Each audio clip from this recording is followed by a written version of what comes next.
São 8h13, voltamos com Folha no Ar, primeira edição, e hoje temos aqui, com prazer, a presença do Orlando Portugal. É sempre muito legal, eu queria que tivesse às vezes a oportunidade, sabe, Orlando e Arnaldo, da gente catalogar essas nossas conversas fora do ar e que depois o Arnaldo e eu editássemos e criássemos um blooper, né? um por trás dos bastidores, porque é muito interessante, porque muita coisa sai, você naquela ânsia de isso aí a gente não vai comentar no ar, mas depois você fica pensando, bom, seria bom comentar, porque... Mas vamos lá, mas tem conversas que é melhor ficar no bastidores. No caso de hoje, mas tem conversas aqui que realmente é melhor ficar. Tem razão. Mas enfim, Orlando, a gente começou até, você deu uma pincelada sobre o assunto no bloco anterior. Você atua no ramo de farmácia, a gente já falou aqui sobre essa questão. Mas como que você vê essa explosão dessas grandes redes? Você citou isso aqui agora.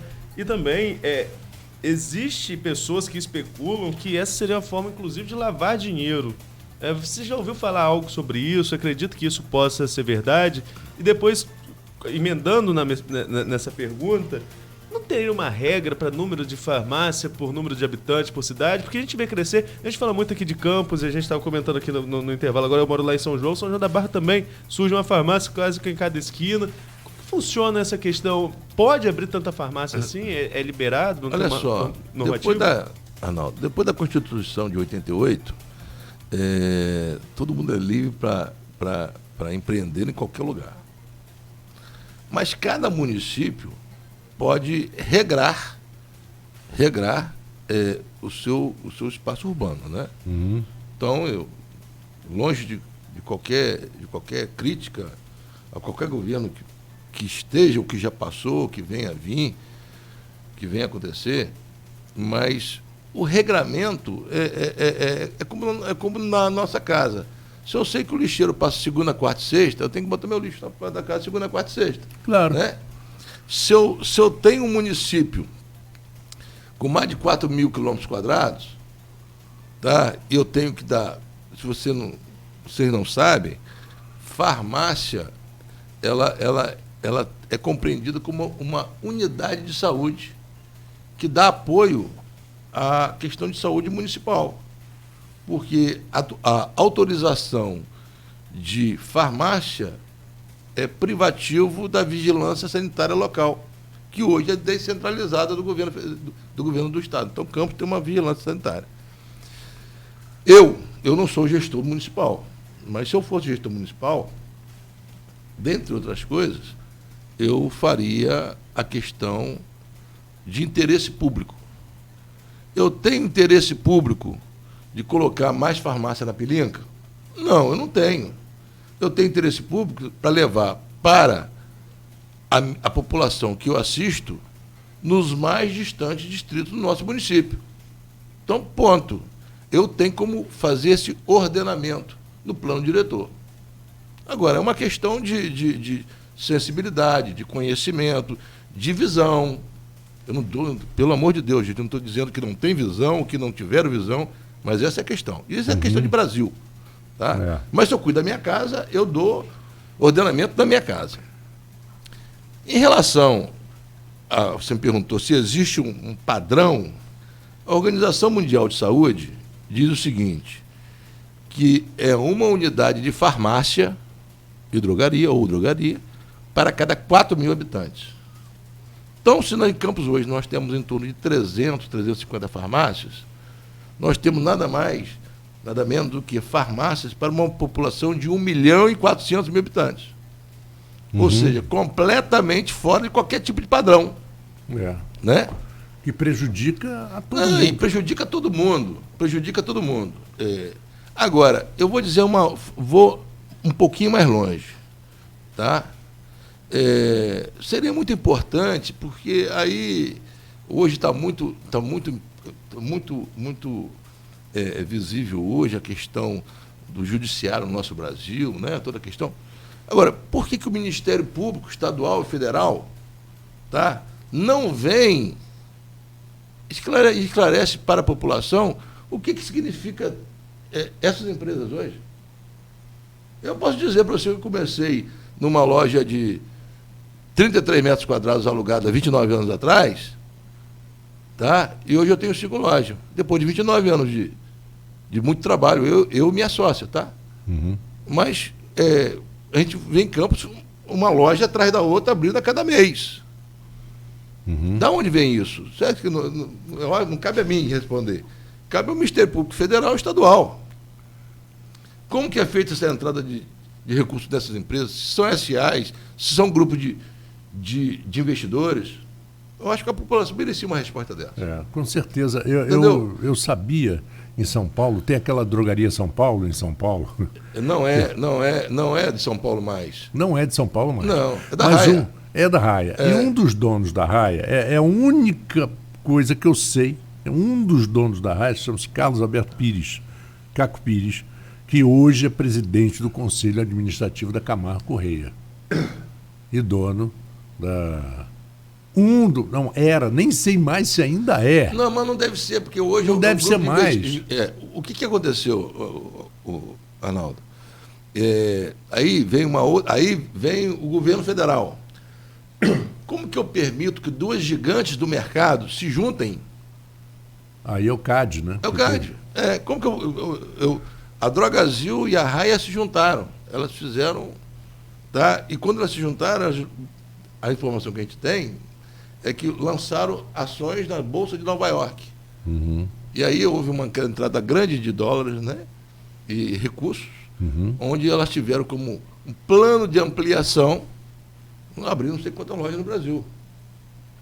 Agora, até onde isso é benéfico à população? Vai chegar um tempo, e eu falo isso há mais de 20 anos, vai chegar um tempo, o Brasil, eu acredito muito no meu país, vai chegar um tempo onde as farmácias e drogarias vão ser, embora a gente viva hoje num país democrático e onde a livre concorrência existe e a mola propulsora do empreendedorismo é algo muito latente, mas acredito que vai chegar um momento que vai ter que ter um ordenamento. Tem que ter. Tem que ter um ordenamento. Tem que ter. Porque do jeito que está,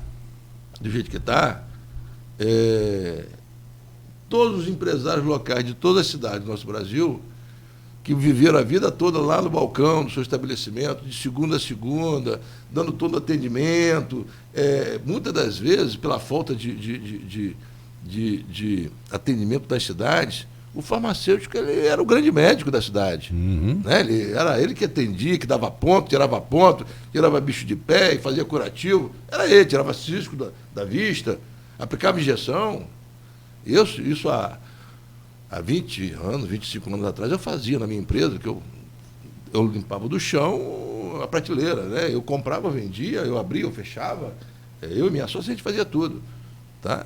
Mas vai chegar um momento que vai ter que ter um ordenamento, como é nos Estados Unidos. Nos Estados Unidos, quando você entra numa farmácia, a coisa é mais ordenada. A automedicação é uma coisa muito perigosa. E isso lá não é permitido. De saúde pública. Então, o que eu entendo, Marco Antônio e Arnaldo, vou dizer isso para você. Quando o nosso país chegar a um momento de desenvolvimento econômico muito bom, automaticamente vai acontecer, porque a educação vai ser acessada por muitas pessoas. Como nós somos ainda um país muito novo, né, porque nós temos aí 500 anos. Né, nós 500 e poucos anos. 500 e poucos anos. Nós somos um país muito novo ainda. Muito novo. Então, estamos ainda nos ajustando, e quando as pessoas tiverem mais oportunidade de educação, todas as coisas vão mudar. Tá? E eu digo assim, quando falo todas, vai mudar da questão do atendimento, na questão da relação humana, no trato geral, como vai também na relação política. Tá? Porque ser politizado não significa escolher qual lado. Ser politizado é ter entendimento de como as coisas acontecem. Aí, para você tirar o seu conceito do que é certo e o que é errado. Né? Então, eu acho que passa muito pela educação, passa muito pela mansidão das pessoas, pela questão da humildade. A Coreia do Sul está aí para provar isso, porque é educação. Então, não é outra coisa. Não é outra coisa. Você quer ver um exemplo, Orlando, que você fala de ordenar? Por exemplo, você pega uma rua pequena, tem muito em Campos, aquelas ruas estreitas, arborizadas, e que originalmente eram 20 residências ou 30 residências, 15 de um lado, 15 do outro. Aí uma das casas, você derruba, tem aquele terreno enorme, alguém compra e faz uma academia. Academia faz bem a todo mundo. Para quem gosta, então... Para quem gosta, é uma maravilha. Para quem não gosta, é um terror. É um terror. Mas o cara faz academia. Então a academia tem 200 alunos, ou 150 alunos. Não tem lugar para estacionar. E não tem lugar para estacionar, porque a rua tem as entradas de carro. E às vezes, o que é ilegal, a mesma casa faz uma entrada de carro aqui, uma entrada de carro aqui. Não pode, teoricamente não pode, você só tem direito a uma. Aí passa pelo ordenamento. Passa pelo ordenamento que ninguém permite. O sujeito faz coisas na calçada, a calçada não é dele. A calçada é pública. Então tem essas coisas quando todas. Quando você anda na cidade nossa, infelizmente, você imagina um deficiente hoje andando no município de Campos. Não só de Campos, não. Vários municípios do Brasil. Tá, mas eu São acho que, Paulo, gente. Mas a gente tem que olhar porque é nosso, né? Sim. Quantas calçadas alta, baixa, alta, baixa. Não tem padrão. Não tem. Aí o sujeito bota todo dia 200 carros querendo estacionar, para na frente de garagem. E isso, você fala, já que você falou dos Estados Unidos, nos Estados Unidos, tá bom, você vai abrir uma academia, tá? Quantos alunos você vai ter? 150. Então você tem que ter pelo menos 80 vagas. Você tem as 80 vagas? Não tem. Então não vai abrir. Vai procurar um outro lugar para você abrir. Aqui não vai abrir. Mas aí a gente volta à questão da educação, à questão da visão, à questão do conhecimento. Nós, há 10 anos atrás, nós reformamos a Praça Santíssimo Salvador. Ficou ali um tapume ali por mais de um ano quase. E nós perdemos a oportunidade de fazer uma grande garagem embaixo daquela praça. Sem dúvida. Como tem ali na Cinelândia, no Rio de Janeiro, um estacionamento enorme subterrâneo. Mas por que não deram ideia? Porque o gestor tem que ter visão. E aí, eu não falo no político, não. Eu tenho muita preocupação quando as pessoas falam no político. O político que não é gestor, você esquece. Mas você está falando de A ou de B? Não estou falando de ninguém, não. Estou falando do gestor. Eu acho que todo aquele que se propõe a fazer algo tem que ser isento de qualquer tipo de vaidade, isento de qualquer tipo de procedimentos pessoais, tem que ter um desapego total do cargo, tá? E tem que ter, acima de tudo, capacidade de equipe. Fora isso, está fadado ao insucesso. E eu não estou fazendo referência a ninguém. Nem uma cidade de campo, nem a cidade de longe. Eu acho que esse é um padrão. Eu acho que quem não tem competência não se estabelece. Não adianta, se eu não tenho competência, abrir um empreendimento, eu vou ser fadado ao insucesso. Então, isso, não nasceu para aquilo? Não. O Orlando vai lá ser técnico do Goitacás, que ficou sem um técnico agora, você estava falando cedo. Não chegou a ficar sem. Quase saiu. Quase saiu. Para quê? Eu não sei jogar bola. Eu não gosto de futebol. Eu vou lá fazer o quê? Não é algo que me atrai. Eu tenho outras coisas que me atraem. Então, mas se não tiver vocação, e você hoje vê o seguinte, todo mundo hoje é empreendedor. O que você fez para ser empreendedor? Você tem uma grande ideia, você buscou essa grande ideia, se aperfeiçoou nela, fez estudo de caso, fez... beleza, vai lá que vai dar certo. Não, Orlando, eu saí da Petrobras, me aposentei, ou de uma grande empresa, me aposentei, e vou abrir um negócio para mim. Faço não, amigo. Se você não tiver a vocação, se você não tiver expertise, se você não tiver capacidade, você vai perder dinheiro. Você vai destruir tudo aquilo que você construiu no decorrer da vida. Mas vamos lá, Naldo. Vamos lá, que o tempo está se esgotando, tem alguns assuntos aqui ainda. A gente está falando muito de questão de governo, assim, você foi secretário de Desenvolvimento Econômico do governo Rosinha, Você fez parte do governo Rosinha Garotinho. Fiz. E como que foi essa chegada da CDL? Marca também a chegada de um grupo... Porque é um grupo político muito forte. O Grupo Garotinho tem uma densidade muito forte, você sabe disso, você fez parte do governo, sabe quanto a marca de trabalhar com garotinho é uma coisa que se leva, né? A gente sempre aborda aqui, tem muito ex-garotista, mas sempre vai ser um ex-garotista. É sempre uma referência ter trabalhado ter sido aliado do ex-governador.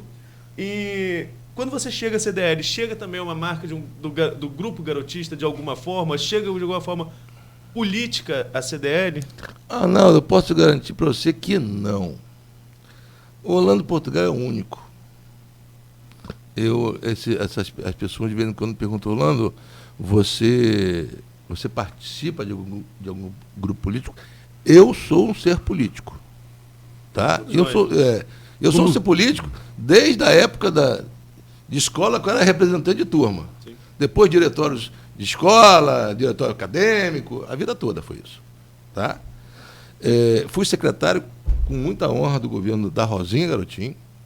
Eu fui convidado pela Rosinha para ser secretário dela.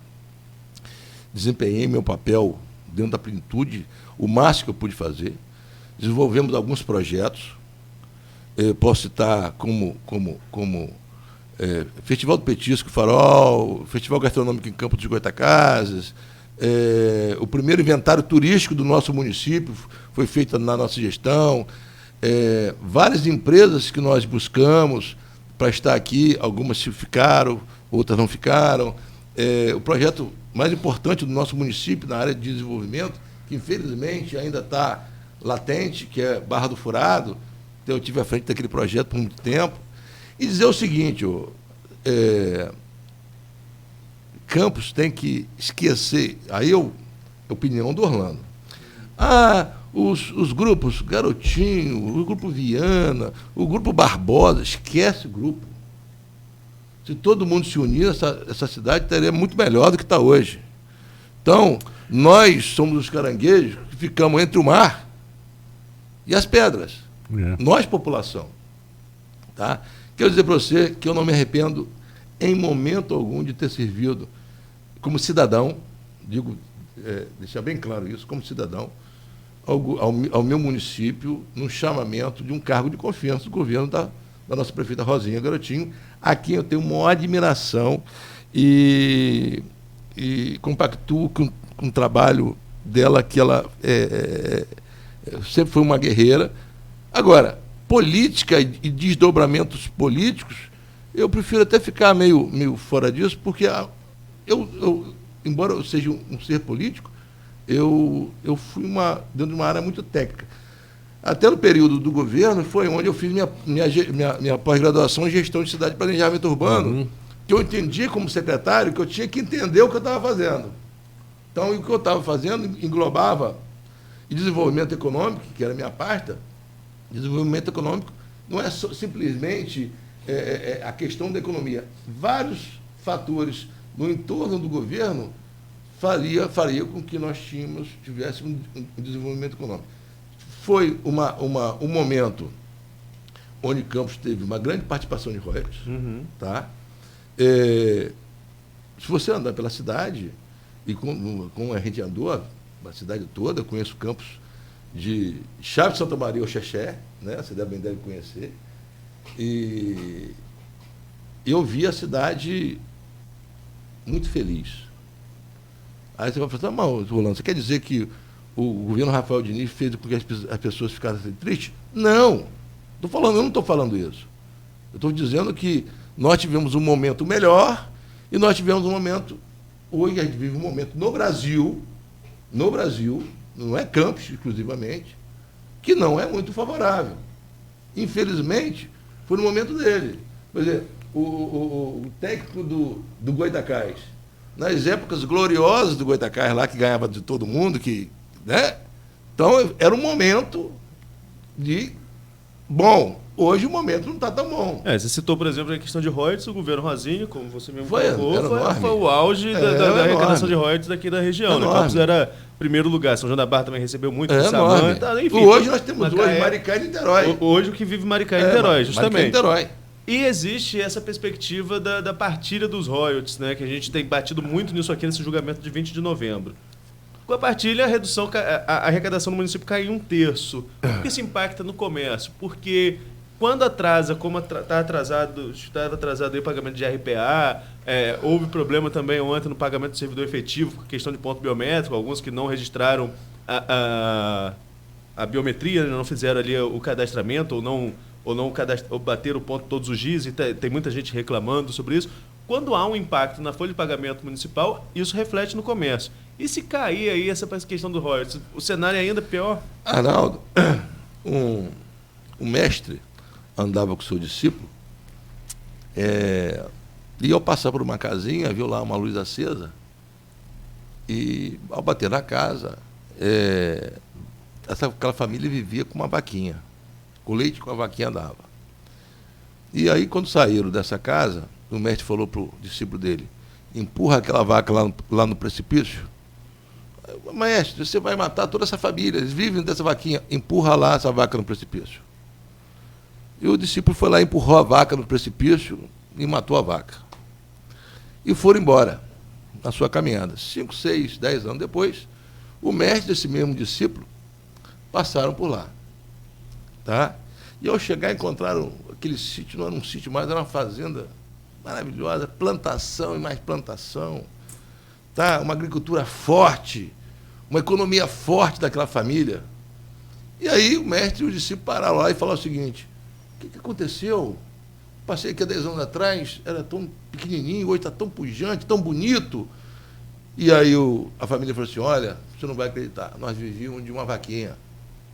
E essa vaquinha parou de dar leite. E aí nós tivemos que começar a pensar que nós tínhamos que sobreviver. E aí nós tínhamos muita terra. Nós começamos a plantar, nós começamos a colher, nós começamos a empreender. E hoje nós temos uma vida muito melhor do que nós tínhamos na época. Eu acho que isso responde. A pessoa se acomoda, né?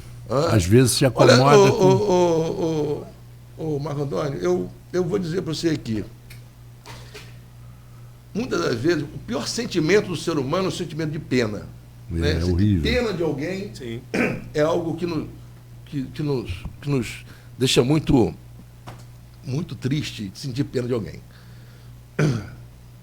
Nós não viemos ao mundo para sermos derrotados. Nós viemos para ser vencedores. Agora, basta a gente incorporar isso e sair para vencer. Eu acordo todo dia muito cedo, vou dormir todo dia muito tarde. Eu faço muita coisa para mim, para minhas empresas, para as entidades. Eu não participo só da CDL, eu participo de várias outras entidades em Campos, tá? E sou atuante em todas elas. Meu dia começa muito cedo e termina muito tarde. E eu acredito todo dia que o dia seguinte vai ser melhor do que o dia de ontem. Ponto. Ou eu acredito no que eu faço, ou eu fico em casa. Ou eu vendo lenço, ou eu choro. E a oportunidade é eu vender lenço. Uhum. Então, vou dizer para você, se eu sinto que perder o royalties para a gente é bom, não é bom. Não é bom, é ruim. Tá? Mas vai ser o fim da cidade de Campos? Nós vamos sair do mapa? Não vamos, não. Porque essa cidade é uma cidade de tradição. Quantas figuras públicas passaram por essa cidade e deixaram exemplos maravilhosos para a gente? Será que nós nós temos que viver a vida toda em função de uma política das famílias que governaram esse município a vida toda? Quando que vai aparecer um nome diferente? Nada contra os que estão, mas quando será que vai acontecer alguma coisa diferente? É. Então, eu acredito o seguinte: a médio prazo, nós temos hoje um município com muita área territorial. Não sei se vocês sabem, há mais de 2 anos nós estamos fazendo experimentos da soja na nossa região. Tá? Existem várias variedades de soja que podem estar aqui.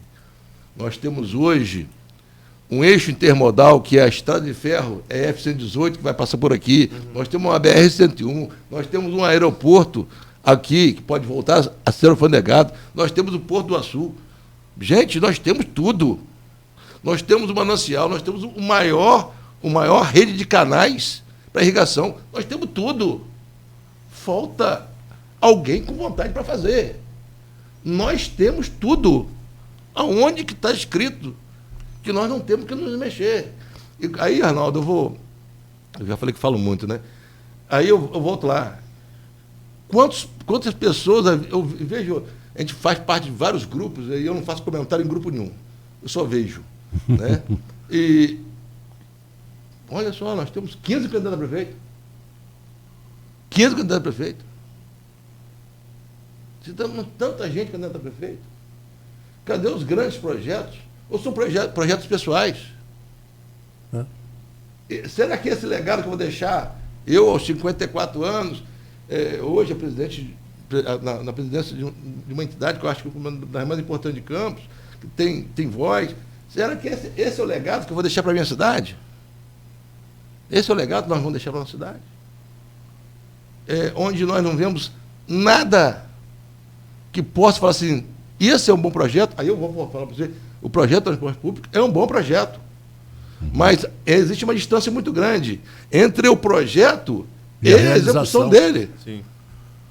Se o governo, Rafael, está fazendo algumas coisas boas, claro que está fazendo algumas coisas boas.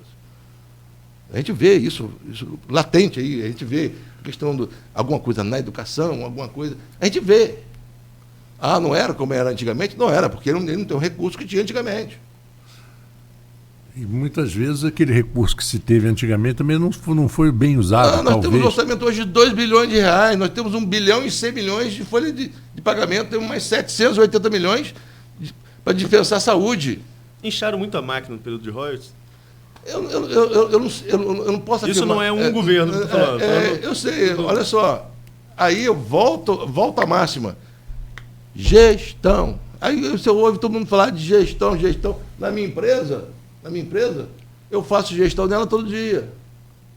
Mas eu venho de uma escola de gestão. Onde eu tinha que fazer gestão da minha economia aos 15 anos de idade. Porque ou eu juntava o dinheiro para comprar uma peça de roupa, ou eu ia para o hamburgão aqui na Praça Salvador, comer um hambúrguer, que foi um dos primeiros que tinham aqui. É uma questão de prioridade. E só faz prioridade, Marco, quem conhece. Aquele cara é legal. Só chega do legal. Eu sou eterno apaixonado pela minha cidade e acredito que tem que acontecer alguma coisa. Nós tivemos um episódio, a gente hoje abriu o jornal aí com... E só para voltar, só para fechar Sim. Fui secretário de Desenvolvimento Econômico, sim, fui vice-presidente do Fundecam um período, e o tempo que eu tive no governo, eu desempenhei o meu papel da melhor maneira que um cidadão pode desempenhar.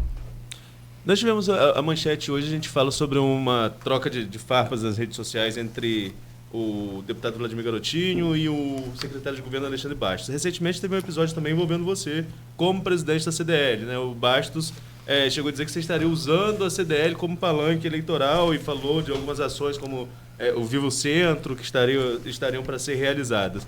Como que ficou o saldo desse embate entre o secretário de governo e o presidente da CDL? Não estou falando das pessoas Orlando Portugal e Alexandre Bastos, estou falando das funções que vocês exercem hoje. Rapaz, eu vou te responder só de uma maneira. Eu falei com o Marco Antônio até há pouco momento. O pior sentimento que a gente pode ter por algo é o sentimento de pena. Tá? Então, as pessoas, Arnaldo, elas não conhecem Orlando Portugal. Não, infelizmente elas não conhecem Orlando Portugal. E atribuir a mim algo que não é do meu feitio, muitas vezes eu nem respondo. Porque é por falta de conhecimento. E aí eu volto que até para você ir para a cozinha da sua casa para fritar um ovo, você tem que ter preparo. Se você não tem preparo, eu vou falar o quê? É como você entrar no curral, levar um coice e querer cortar o pé da vaca, não adianta. Então, esse é o comentário. E, em relação institucional, a instituição CDL, ela nunca será arranhada com qualquer órgão, qualquer co-irmã, em função de presidente. ou em função de algum comentário. Ela é maior do que isso tudo.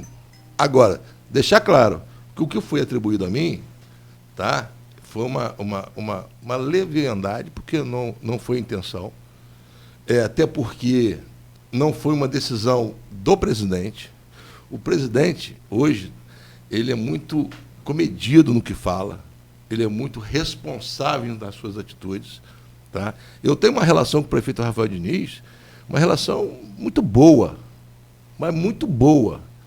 Uma coisa é a pessoa Rafael Diniz, outra coisa é o prefeito Rafael Diniz. Né? Mas ele vai estar lá com a gente abrindo a FEP, ele é parceiro nosso da FEP. O comércio de Campos, ele é responsável por gerar grande parte da arrecadação do nosso município através da participação do ICMS. Ele é responsável pela geração de emprego, tá? Onde o município recebe pelo FAT, Fundo de Apoio ao Trabalhador.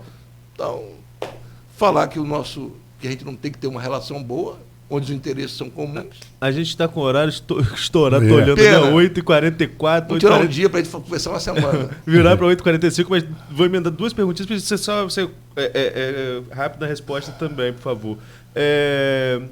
Uma avaliação do governo Rafael Diniz como presidente da CDL, desses 2 anos, quase 3 anos já de mandato. E como que você está vendo esse cenário para 2020? Sobretudo a classe empresarial. Vai ter representante ou não vai? Falaram-se muito no Joilson, de quem você foi vice como presidente da CDL. Hoje falam também do Marcelo Mérida, presidente da Federação da CDL. A classe empresarial está preparada para lançar um candidato também a prefeito em 2020? Bem, é nesse bloco ainda, né? Então, nesse bloco. Então, vamos lá. Olha só. É muito difícil, Arnaldo, quer dizer, eu não estou corrigindo uma prova onde 2 mais 2 são 4, para dar ao final dessa prova uma nota à gestão do prefeito Rafael Diniz. Eu não vejo ele, pelo que eu conheço ele, eu não vejo ele mal intencionado em fazer nada de ruim, mas a perspectiva orçamentária dele não é das melhores. E aí eu acho que teria que entrar um pouco mais de criatividade do seu entorno, eu acho isso.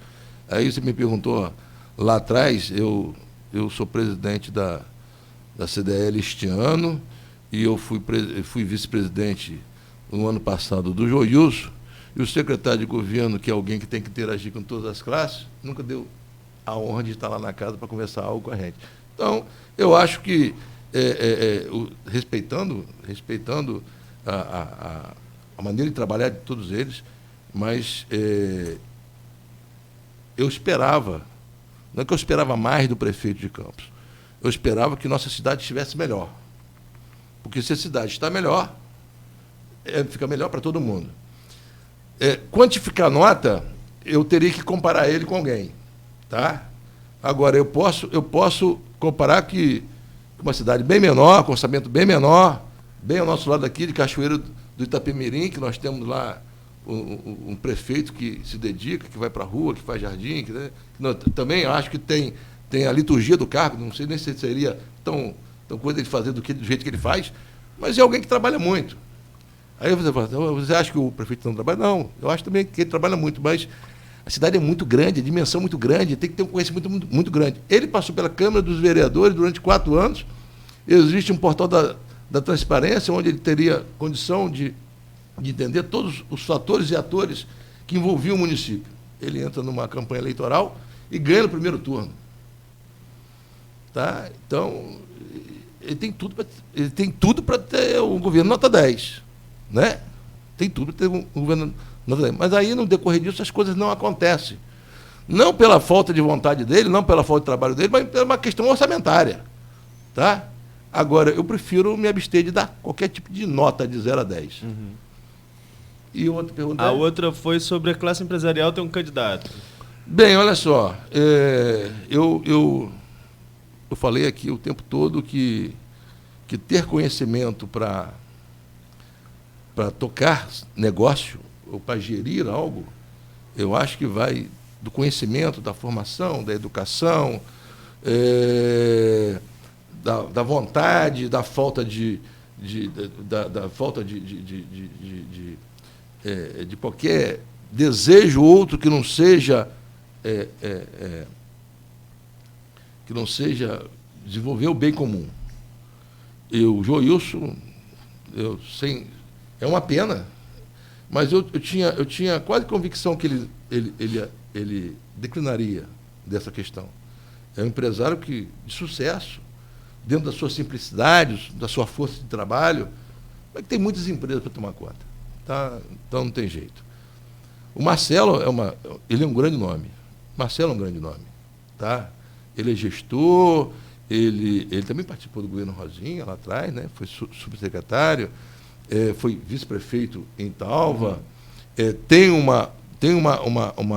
desempenhado um trabalho fundamental na Federação do Estado do Rio de Janeiro, Federação das SDLs, muito comedido, muito educado, visionário, empresário bem-sucedido, tá? Dentro do que ele faz, e acredito que é um grande nome. Eu acredito que, se nós, empresários de Campos, que tenha certeza que nós somos a classe empresarial de Campos, é quem define a eleição de Campos. Quem define a eleição de Campos é a classe empresarial. Foi assim no governo Rosinha, foi assim no governo Rafael. Se vocês pararem para ver os números, quem definiu foi a classe empresarial. Tá? E eu não tenho dúvida que um nome que venha do movimento que gera recursos, que gera impostos, que gera empregos, que faz gestão no nosso município, seria um ótimo nome, caso assim houvesse um interesse pessoal, né? Não é no interesse, não, o despreendimento pessoal, tá? Para estar à frente do governo, porque é um grande desafio, é um grande sacerdócio, tá? No período de 4 anos. Tá? Mas o que a gente deixa é que todos nós, quando eu digo nós, a cidade de Campos dos Goytacazes, temos que acordar e entender que algo de diferente tem que acontecer. Algo de diferente tem que acontecer. E eu vou dizer para vocês, se algo tiver que acontecer diferente, podem contar comigo que eu estou pronto para arregaçar as mangas e fazer algo diferente. O mesmo pelo mesmo, eu acho que a população não vai fazer mais. Eu ainda acredito numa grande surpresa do que possa vir a acontecer até 2020. Eu ainda acredito nisso. Acredito, tenho fé que alguma coisa pode acontecer. Orlando, pode ser até mesmo em função dos candidatos que estão aí. Mas que exista uma indumentária diferente, uma proposta diferente de governo, algo mais comprometido, tipo assim, olha, nós esse ano nós vamos receber, ano que vem nós vamos receber, como é de praxe, todos os candidatos lá nas entidades de classe, que todos eles buscam as entidades de classe para apresentar seus planos de governo, tal. E aí, numa última assembleia que nós fizemos, foi em agosto, eu coloquei para que o nosso departamento jurídico criasse um documento, tá? Onde ele ia se comprometer a fazer o registro do plano de governo dele e abrir mão do mandato dele se aquilo não fosse cumprido. Aí eu quero ver o macho que vai para lá falar alguma coisa. Porque olha só, não adianta eu falar se eu não me comprometer. De falácia. É promessa eleitoral. Todos nós estamos cheios. Acabou, amigo. Olha só. Ou a gente vira, ou a gente não vira.